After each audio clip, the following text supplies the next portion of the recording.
Okay, I'm going to go ahead and get started. First, I would like to do a sound check to make sure everybody can hear me and see the screen okay. So if you can hear me and see the screen, go ahead and just make a quick note into the little question box, and that'll also show you how to make that you can ask me a question during the class. So I'll just give everybody a second to chime in, and then we'll continue.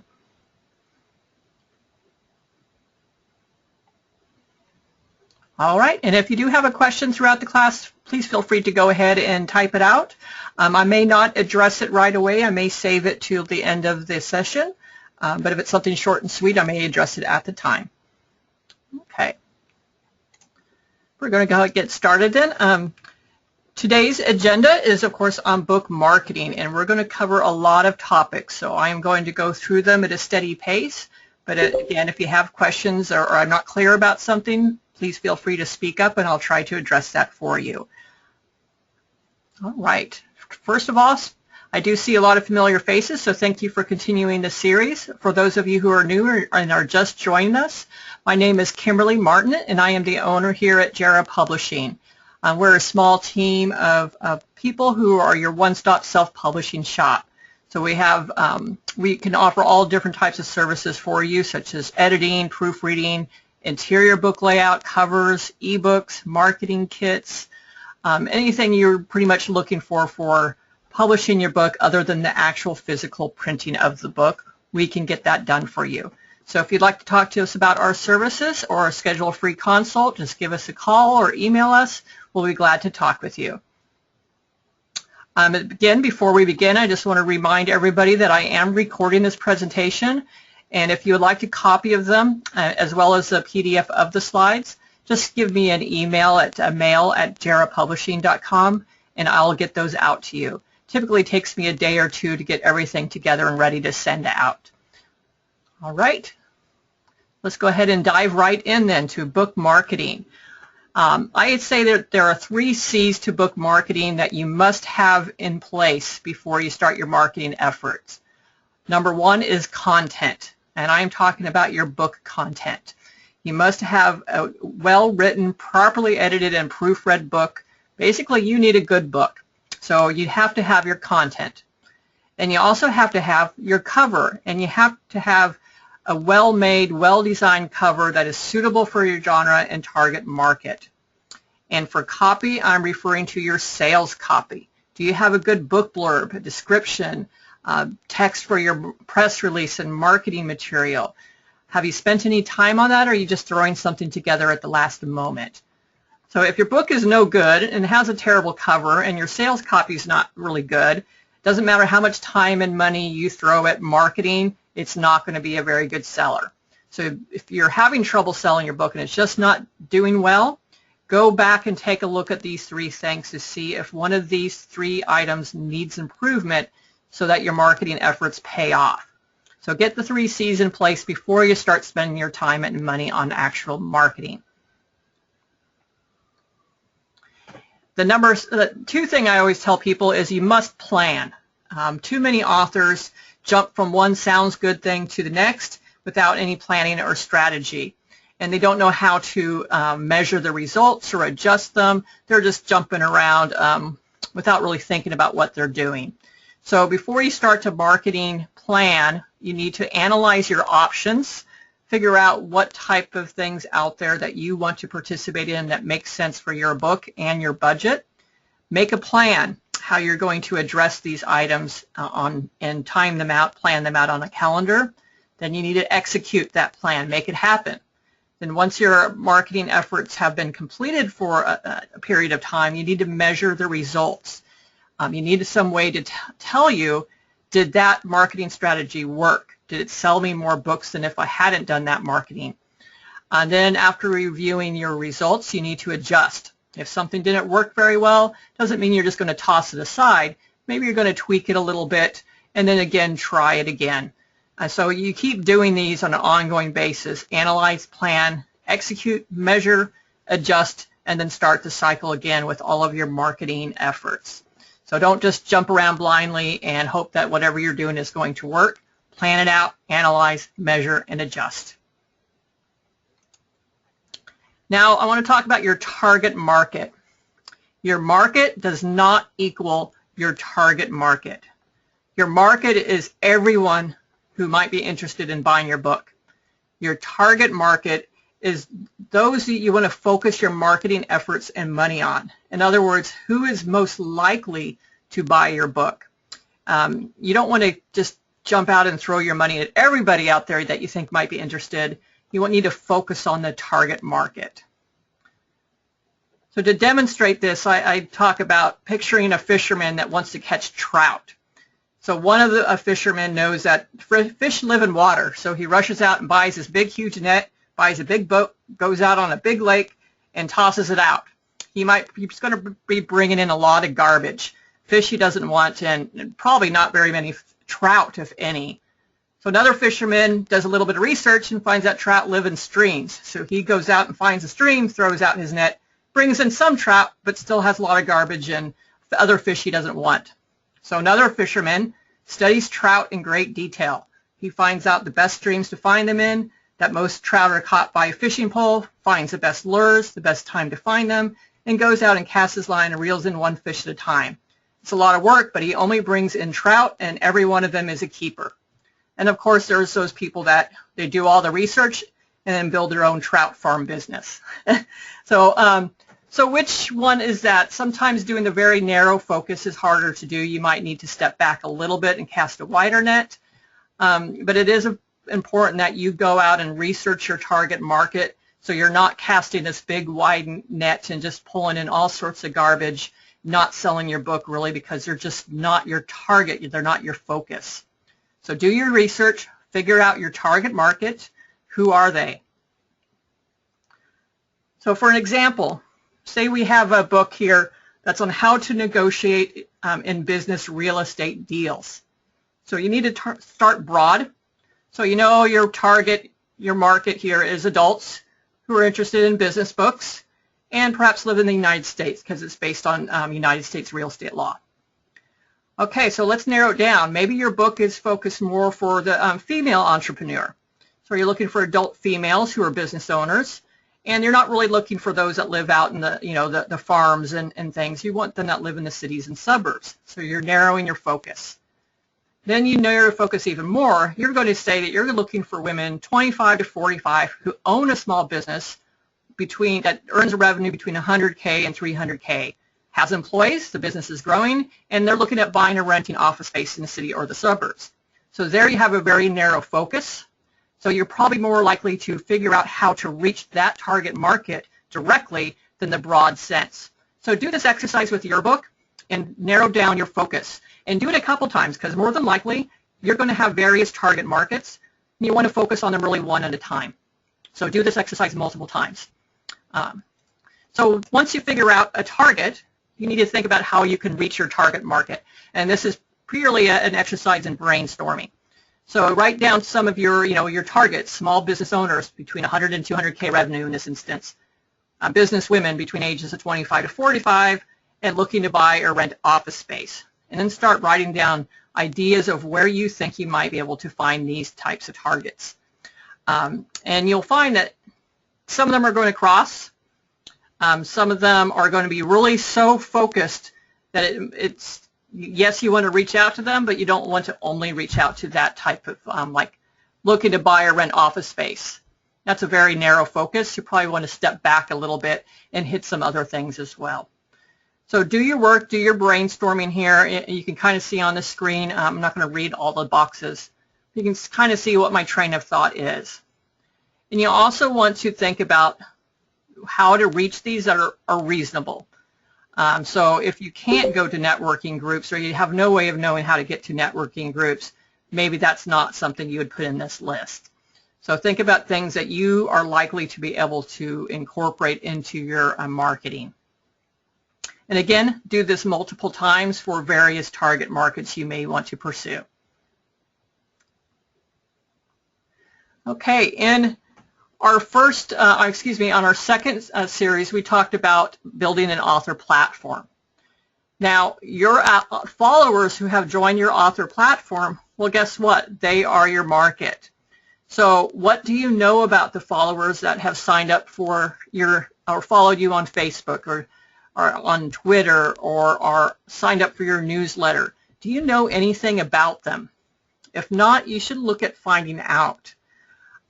So run some surveys, ask them some questions, find out what other interests they may have besides the fact that they followed you. So do they have any other blogs that they read? What groups do they belong to? Where do they live? Maybe how much money do they make? So if you figure out those questions or those answers to those questions, you have a better idea of who else is most likely to want to follow you and be your target. You can use that data to reach out and find more people like the people that are already following you, because they are already interested in your book. Let's go find more people like them. So ask them some questions, throw some surveys at them, do what you need to do to get that information without being too spammy or pushy with them. Okay, so then you need to use that information, like I say, to figure out other ways you can get in front of those people. So now you know some ideas about how you can reach your target market, but you need something to put in front of them. So you should work on building up a marketing kit, and you can use this for various purposes.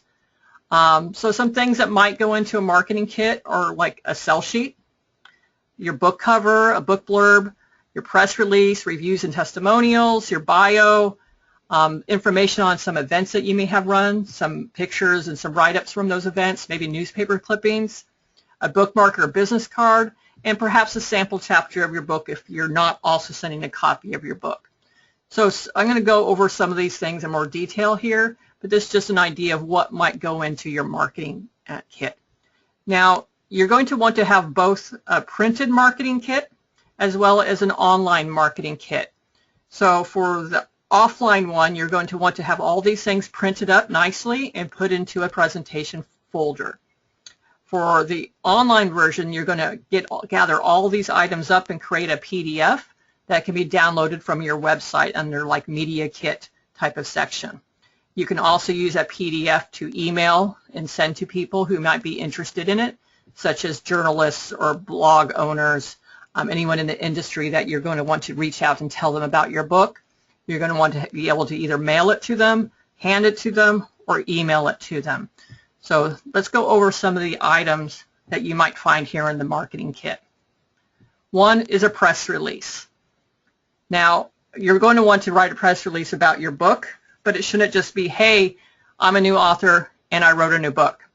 That's not a newsworthy event in most cases. It's not something a journalist is going to pick up. You've got to spin it a little bit, make it a newsworthy event. So think about who you're going to target the press release to and try to find a spin to it. Can you tie it into some current events, local or national, and then tie that spin into your book? So there's some things you have to spin it a little bit here, like if you're doing a book that's maybe on bullying, and bullying is a big topic right now. You might write a press release about a local author who has written a story on bullying and then go into the bullying in the local schools or something to that effect. So don't just make it about your book. Tie it into a bigger story. You're going to have more interest there.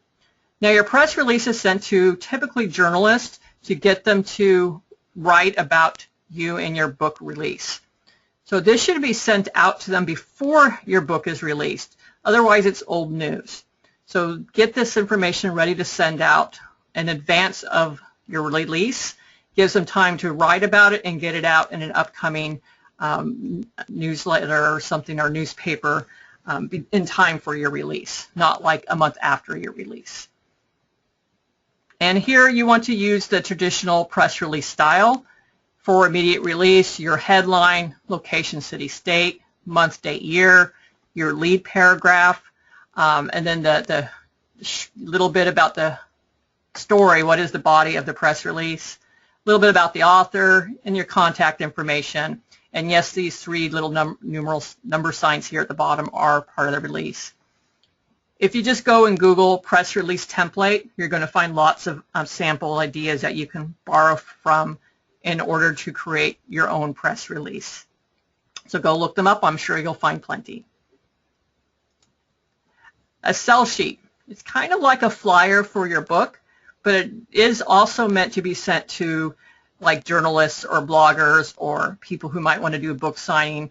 But instead of just being a flyer, it needs to include some specific information that they will need to know. So yes, your book title and the author name, the front cover of your book, a blurb about your book, maybe you have some reviews and testimonials. It should include the size of the book, the ISBN, perhaps the number of pages on that, information about where the book can be purchased, and contact information. If you have any website or social networks, link to them, and information on the publisher. This should all be included in your sell sheet, but as you can see, it should be designed, not just written out on a plain white piece of paper. That's boring. You want something that will grab their attention. And this can do double duty. You can use this as a sell sheet in your marketing kit. You can also use it as a flyer. Hand this out at events, speaking engagements, and just carry a few with you. This can also be part of the media kit, put it in the PDF. This has multiple uses. So this is what's called the sell sheet. Okay, we're going to talk a little bit about book tours. So a book tour should be planned out well in advance, and it should happen immediately after your book launches. So over a period of a few weeks to a month right after your book launch, you're going to want to try to schedule as many book signings or related events as you can.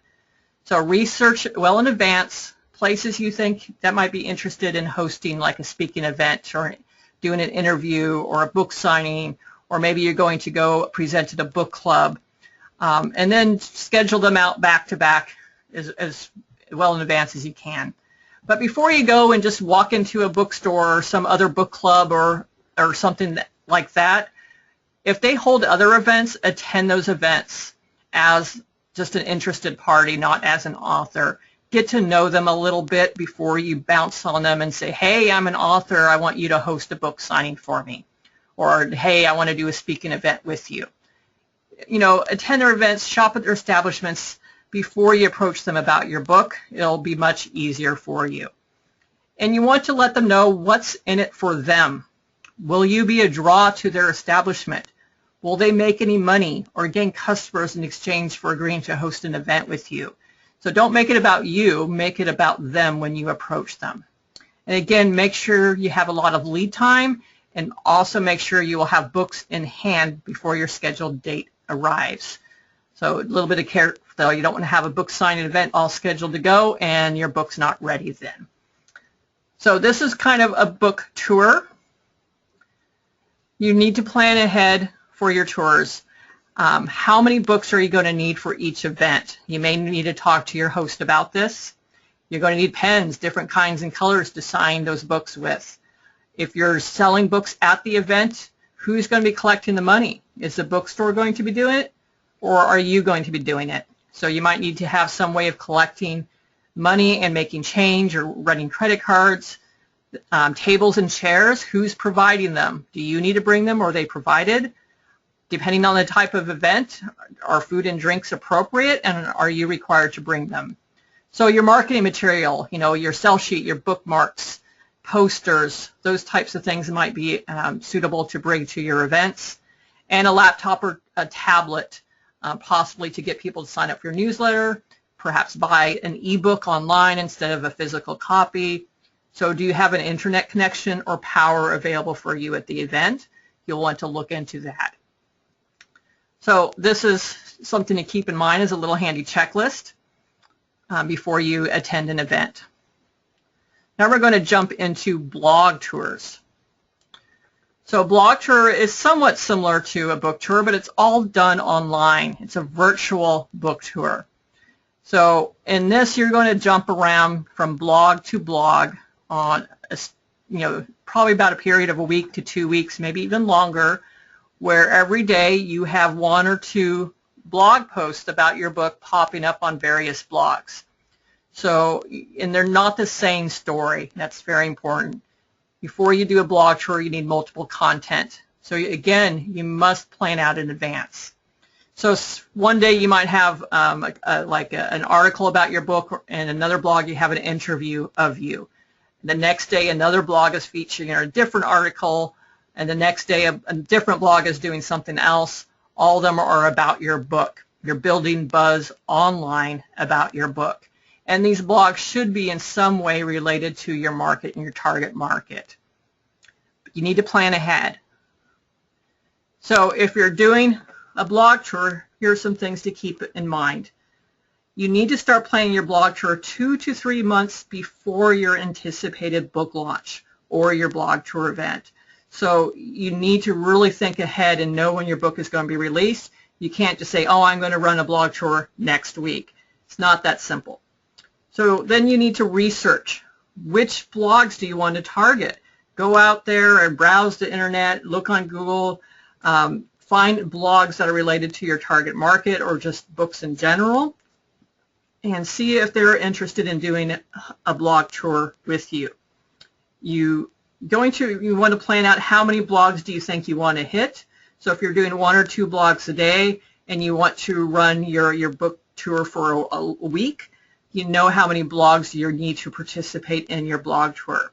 Now, since not all of them are going to respond or want to participate, you need to reach out to more blogs than you need. So when the few of them fall off or don't respond, you still have enough that are interested. So then you need to create the content for your blog.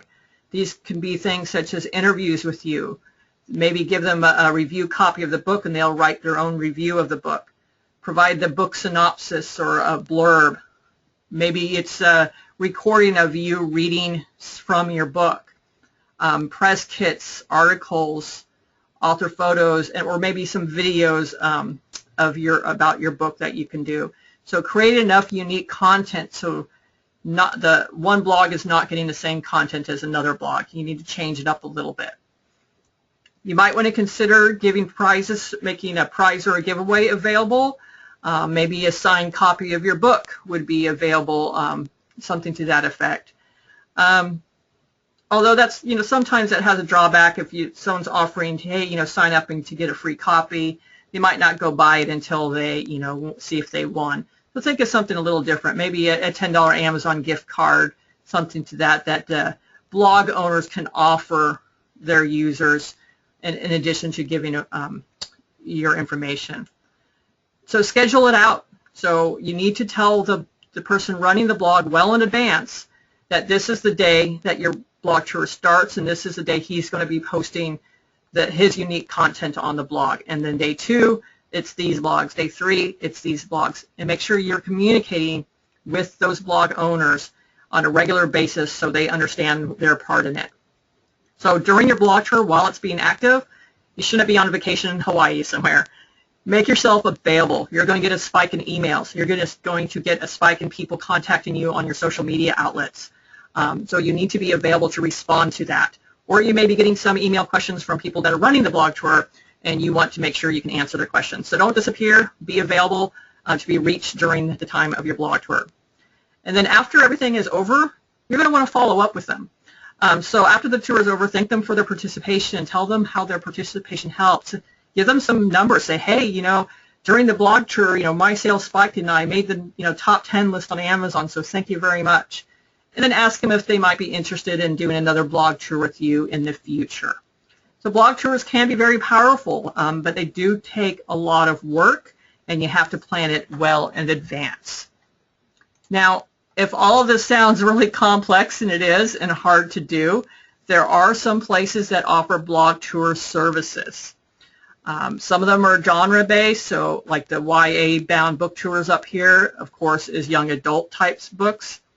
They already have a lot of bloggers in their system that do routine blog tours with them. So you reach out to them. They will schedule the blog tour for you. You will provide them with all the content, and they will handle the rest. Of course, they're not free, so they will be a service charge for most of these things. But, it's not outrageous, and if you don't have the time and still want to do a blog tour, these are some of the places that you can find that will do them for you. And there are more than this. These are just 4 of them that I did a little research on and posted for you. And again, you can ask me for a PDF of these slides, so you can get a link to these later on. Okay, we're going to talk about social media. Social media is big in book marketing. Now, in part 2 of this series, we talked about constructing your author platform, which included building out your social network. So we're not going to talking about how to create your social media networks in this one. That was part 2. We're going to talk about how to put it to use, how to use your social media now to market your book. So you want to talk to your followers on your social media. So on Twitter and Facebook and whatever other social media platforms you have created, you want to talk to them. And notice I'm saying talk, not tell them about. So you want to have a conversation with your followers. Talk to them about your launches, your events that you held or are coming up. Post pictures of events you've done and thank people for their participation. Talk about your upcoming blog tour. Link to the blogs that you are currently on during your blog tour. Or if it's not a blog tour, but you just happen to have a few articles posted or some blog mentioned you, talk about it. If you received a great review on Amazon or elsewhere, talk about that. Thank people for the reviews. Link to your book on Amazon where someone might be inspired to write another review. So talk to them like they're just a friend and don't tell them about stuff. So have conversations, post interesting material, post links back to your own blog and other blogs. So you want to get them to trust you and like you, then they're going to buy your book. So one great thing to post to your social media is, of course, video. So if it's a novel, you can do book trailers for your novel. You can have interviews that are recorded. If it's a business book, informational or instructional videos, video podcasts, webcasts, webinars, many different things you can do in a video. It does not have to be long. In fact, it should be very short, unless it is like a webinar. Those are going to be longer. But for novels, just a short few minutes, little clip here and there. Post it out to your social media networks, your blog, your website, Facebook, Twitter, YouTube, and of course always have an opening and an ending page there that links back to your website and tells them about your book. So video promotions are big. Now, if you're posted on Facebook and you have at least 100 followers, you can do what's called a boost post. And I have it highlighted there where you can find it. Boost post allows you to reach all of your followers and then some when you make a post. So just because you have, say, 1,000 followers on Facebook or likes on Facebook, if you make a post, it does not mean that all 1,000 people liking you are going to see that post. If they have never interacted with any of your posts before, Facebook is going to stop showing your posts to them.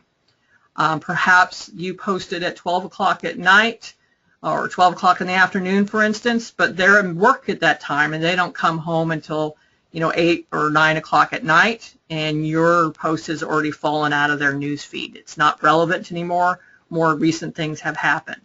So there's lots of reasons why these people are not going to see a post that you are making, even though they have liked your Facebook page.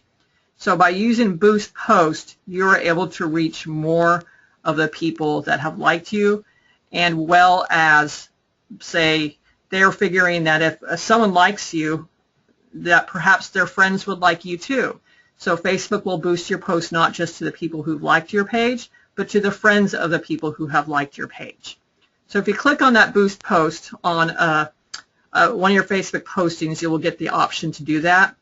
Of course, you don't want to do this to every single post you make, but the important ones, your book launch, maybe announcement of a blog tour, important events should possibly be boosted. So when you click on that, you're able to target the audience that you reach. You can say, hey, just people who like your page, people who like your page and their friends, or people you choose through targeting. So you can choose the location, what country or city do they live in. You can narrow it down to just a city. What interests do they have? You can type in some keywords there, and if someone put that in as one of their interests on Facebook, your ad is going to be targeted to them. You can also choose an age range. Then you can choose how much you want to spend. The minimum budget is $5. So if you want to reach out to just $5 worth of people, for me personally, I typically get about 1,000 people that see my post if I choose $5. Of course, they will tell you the estimated amount of people you will reach based on your budget. And then you get to choose for how long you want this to be boosted for. So once you got all that set up, you will need to have a payment method on file with Facebook. You would just click on Boost. They will check your ad to make sure it is, or your post to make sure it meets their guidelines. The key thing to remember is ad images. You'll see your the warning up there. You can't have a lot of text in your image. They really just want photos with one little corner maybe of text. So the image on your post can't be filled with a bunch of text, or they will just deny your boosting ad. So be careful of the images used. So once you get all this set up and you have run your Facebook boost, they will let you know how many people you have reached and what happened because of that. For instance, on this one, this ad reached 1,561 people. I had 6 people do something with the ad, either click it or like it or share it, and I spent only $5 to do that. If you want to continue your ad, you can add additional budget and it'll reach out to more people.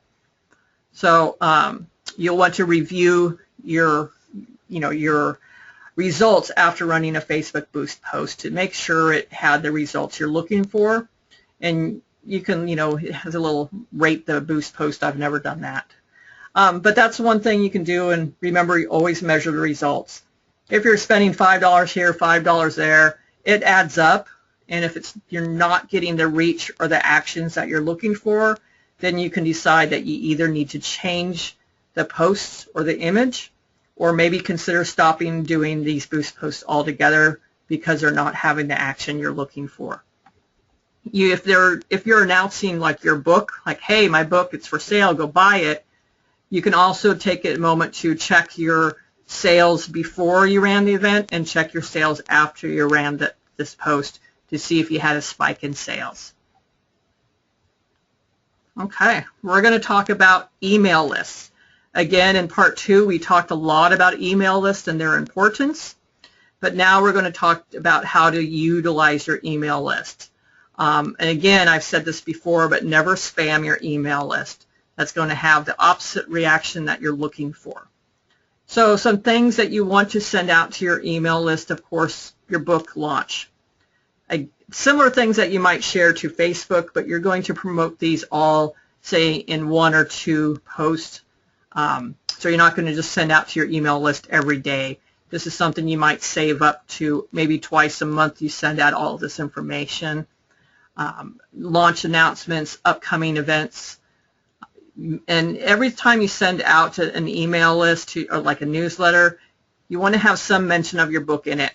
So if you have a business-oriented email list, perhaps you're writing articles, maybe linking to your blog posts, always make sure you mention your book. Even if it's not out there yet, you want to say, hey, coming soon, and link to where they can go and purchase your book. And of course, don't make your book the only thing you talk about. Write other interesting articles that your email list would be interested in hearing. Now, I do want to mention something to keep in mind. If you created your email list well in advance of your book launch and you've been gathering up email subscribers, during that time before your book launch, you still want to make sure you send out an email at least once a month. That way they're reminded about why they are receiving this newsletter. They remember signing up for it. If you only email them 6 months after they signed up for your list, they may have forgotten that they signed up for your list. They may start becoming upset that you emailed them, and they may report it as abuse or spam. So make sure you're reaching out to your followers on a routine basis so they're not surprised when they do finally get an email from you. So definitely promote to your email list. It's one of the most powerful marketing tools you have. People who sign up for your list are telling you that they are your target market. They are interested in what you have to say, and they're interested in your book. So you want to promote to them appropriately. Speaking events. This is more important, especially for the nonfiction writers, but it also works for the fiction writers as well. First off, before you go out there and start scheduling speaking events, are you comfortable with speaking? If not, this is probably one of the things you want to cross off of your marketing kit. If you're going up there and you're just nervous and sweating and stumbling, it's not making a good impression. So only think about doing this if you are comfortable with speaking or you think you can get comfortable with speaking. So for novels, you want to look to see if there's a core theme in your book that you can talk about. Maybe domestic abuse, historical periods, current events. Look for a core theme that you can focus your speaking on that your book is related to. And of course, business books, the topic of your business book is a great speaking idea there. Now, look for local groups that would be interested in hearing your speak. Start small in your community.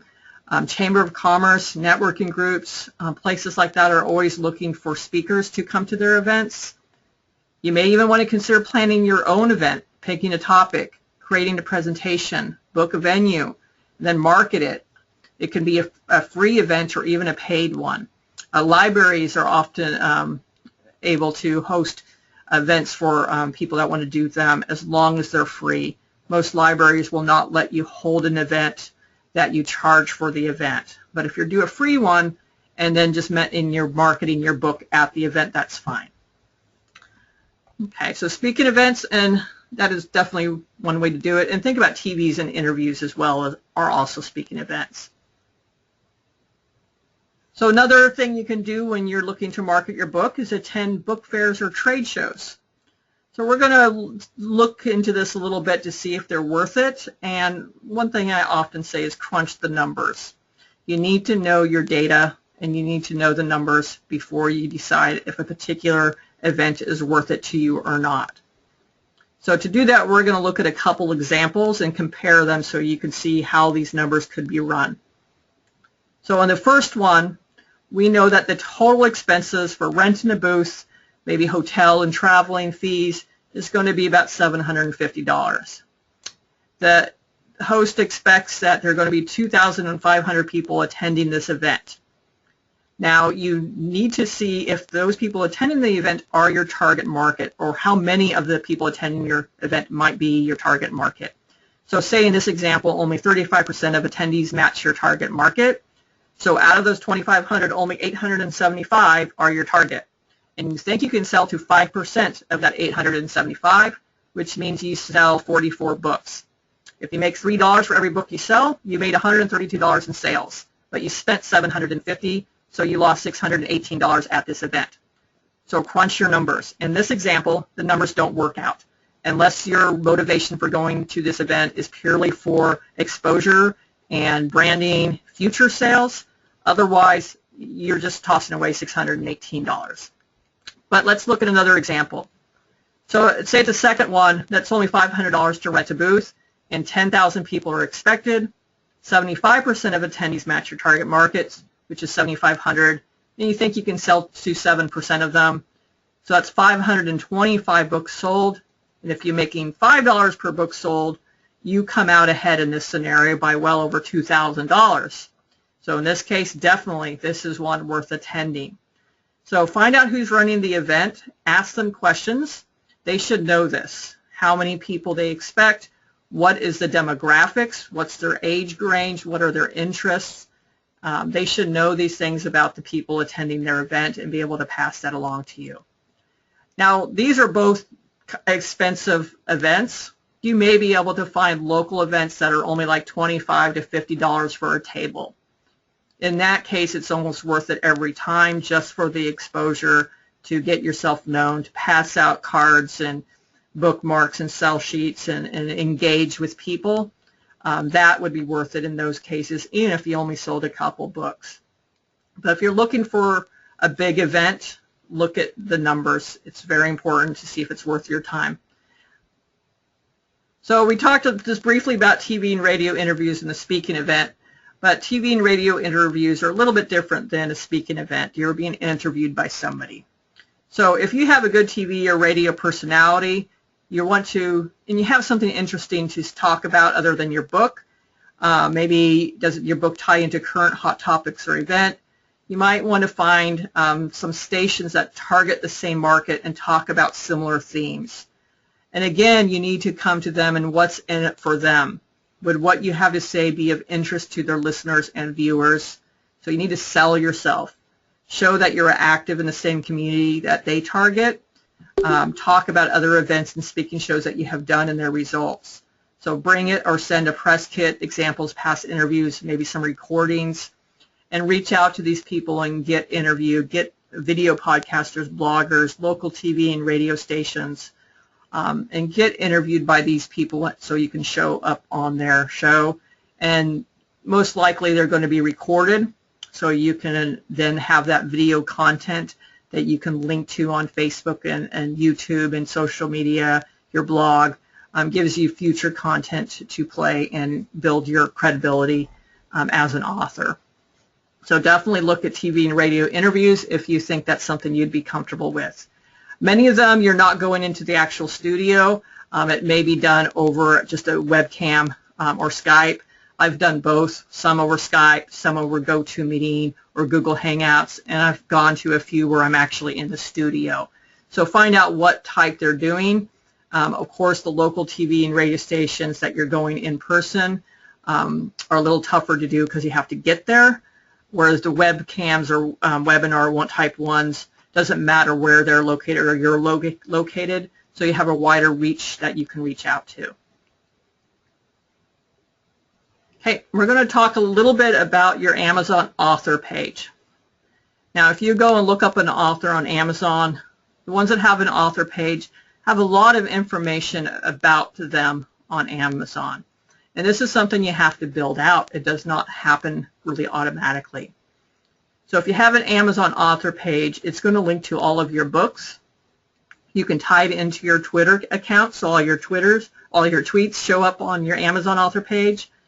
You can enter in information about you, the author, have a photo, and people can follow you on Amazon. So if you make another post or you have a new book come out, they will be notified.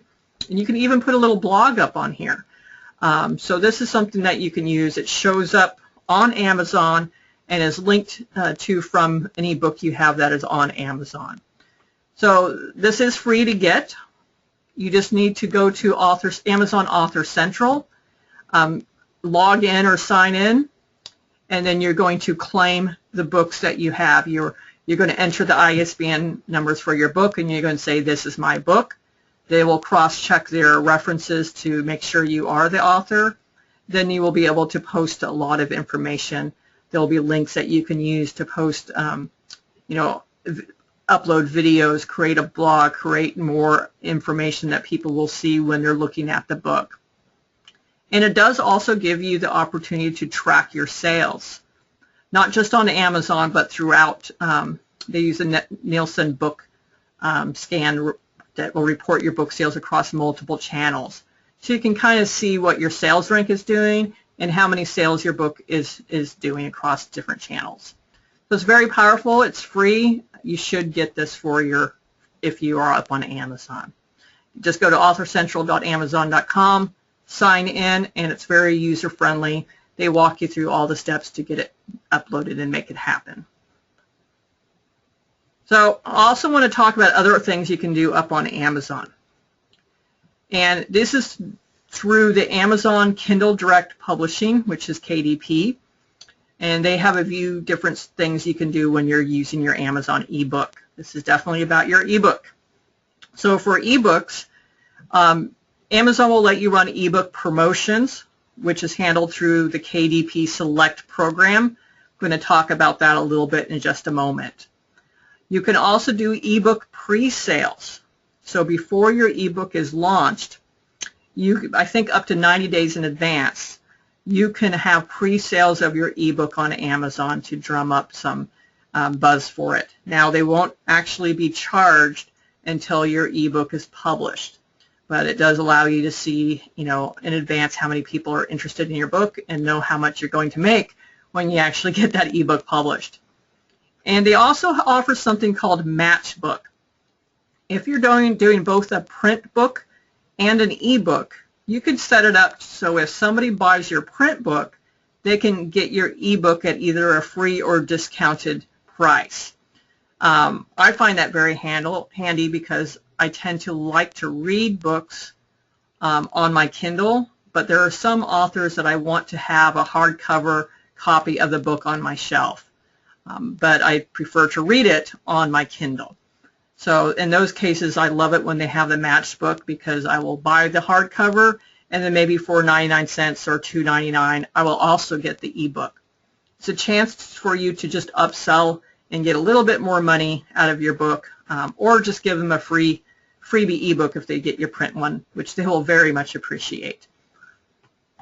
Now, to talk a little bit more about the ebook promotions.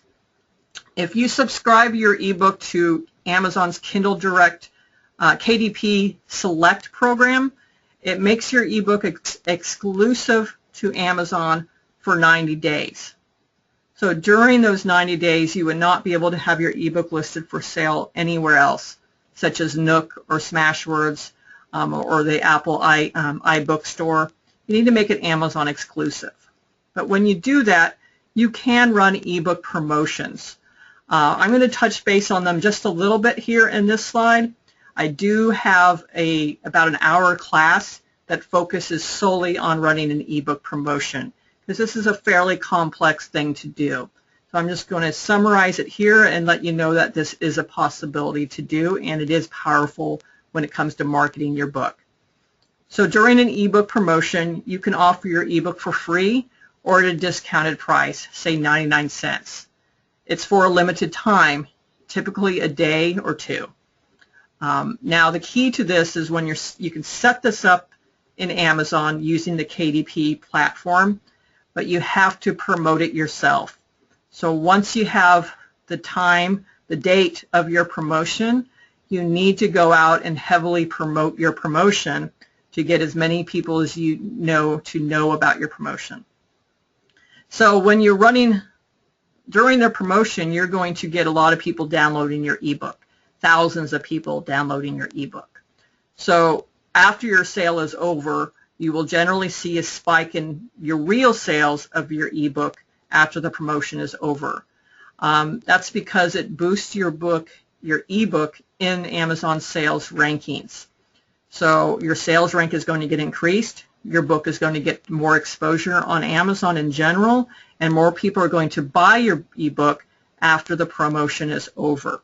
You will almost certainly see a spike following the promotion that you're running. So don't think of it as, oh my gosh, I'm giving away all these ebooks. Think of it as marketing. Now, it also helps you grow your author platform. So in the back of your ebook, you should have information about, your Facebook, your newsletter, and information about you. Now, these ebook promotions are very powerful if you have multiple books. You would run an ebook promotion on the first one, and then at the end of the book, tell them about your second or your third or your fourth book, and they will hopefully then go on to buy your other ebooks. So it's a great way to run an ebook promotion and reach out to a lot of people who otherwise might not know about your book. So I don't have another class scheduled right now for the ebook one, but I'll probably have one coming up in the next month or so that focuses on the how and the why and all the specifics of running an ebook promotion. So we're talking about all this marketing, and you may be thinking, I have no time for this. You may want to consider working with a book publicist who can handle a lot of things for you. They can work on generating buzz, your social media campaigns. They can open doors. They might not have the connections you need to get those interviews and those TV spots. They can plan a marketing strategy for you and handle media inquiries. They can do a lot to help you get publicity for your book. However, they're not cheap. So if you want a book publicist, you need to have deep pockets. They don't accept just anyone that walks in the door. Actually, if you find a book publicist that does accept everybody, you should probably run away. They're going to want to look at your cover. They're going to want to look at your content and your sales copy and make sure that they think that they can sell your book if they work with you. Now, so they are a little bit picky about which authors they work with, and they are quite expensive. But if you have, those 3 C's, the content, the cover, and the copy, and they might help you with the copy, they may be able to get you a lot of sales of your book, and they may be worthwhile. Typically, that you're paying them on an ongoing monthly basis. So every month you're going to have to pay them a fee. It's not like a one-time fee. And they're going to tell you what to do and make things happen for you. But again, most of the self-publishers I work with don't have the pockets to hire a book publicist. I just want you to be aware that that is an option if you want to pursue it. So we've talked about all the book marketing things you can do, but I want to stress that you have to measure your results. So before you start any kind of marketing campaign, you want to take kind of a snapshot of where you're sitting right now with your book. So what is your average sales before you start a marketing campaign? How big is your author platform? About how many people do you have signing up for your Facebook page or your newsletter on a daily basis? Then check your results again while the promotion is in play. Are you seeing a spike? And then after your sales is over, maybe a week, a day after, a couple days after, a week after, what happens to that? Did the campaign work? Did your sales spike? Did you get more people sign up for your author platform? Did the number of followers, on Facebook or how they communicate with you, did that all go up? If not, then you might want to tweak it a little bit. But you need to measure this. Don't just run out there, spend a bunch of time and money on doing something, and then not know if it worked. You need to know that. So even if your results are good, there's always room for tweaking. So make small tweaks before you run the same type of campaign again to see if your tweaks made your sales better than the last one. So continue to tweak. For example, I had a newsletter sign up on my website for a long time, just on the main page. Hey, sign up for my newsletter. And I was getting maybe 1 or 2 people sign up for the newsletter a day. And 6 months went by, and I went and I should make sure that newsletter link sign up is working. And I realized that it was a 2-step process. You enter your email in the first form, then on the next form it asks you for your name as well as your email. So you had to enter your email, the next screen, enter your name, and then submit. So I'm like, I wonder if I can change that to a 1-step process. And I could. So I changed it so they entered their name and email on the first form, and they only had to do that, 1-screen subscription. I went from getting 1 to 2 newsletter signups a day to getting about 30 a day. So I was in shock, but I learned. So even if you think your results are good, review them, check them out, see if there's anything you can tweak, and then see if your tweak made an improvement. So never think that what you have is good. Constantly tweak. You'll probably see that websites that you visit frequently seem to almost constantly be changing the look and feel of the website because they're measuring the results, shows that these little tweaks are making a difference. Okay, so next I want to talk about, we talked about all these different things that you can do. So we want to talk about what are you going to do when you leave here. You want to write down your options. Everything we've talked about here, plus maybe some other ideas you've had, and analyze those options. Which ones make sense for you? Which ones do you want to incorporate into your book marketing plan? And then create a plan. What are you going to do now? What are you going to plan for the future? And how are you going to do that? Are you going to do blog tours? We'll start creating a plan to do a blog tour. If you're going to do book signings or attend an event, start creating a plan. Then, of course, you're going to make it happen. You're going to execute that plan. Then after you have done that, you're going to measure your results. What worked? What didn't work? Tweak if you need, and then just keep going. Your marketing is a never-ending process. So continue to do this as a cycle. Analyze, plan, execute, measure, make adjustments, and repeat. And then, of course, the most successful thing you can do, the most successful authors have multiple books. So if you've only written one book, don't give up. Write more books. The more books you have, the bigger your author platform will grow, the more you will sell overall more books. So if you've just written one book and you're getting discouraged, don't give up. You have to write more than one book to really become a successful author. Yes, there are exceptions to the rule, but they are exceptions. So keep writing multiple books. The more you write, the more popular you will become, and the sooner you will realize your dream of being a full-time author and being a self-publishing success.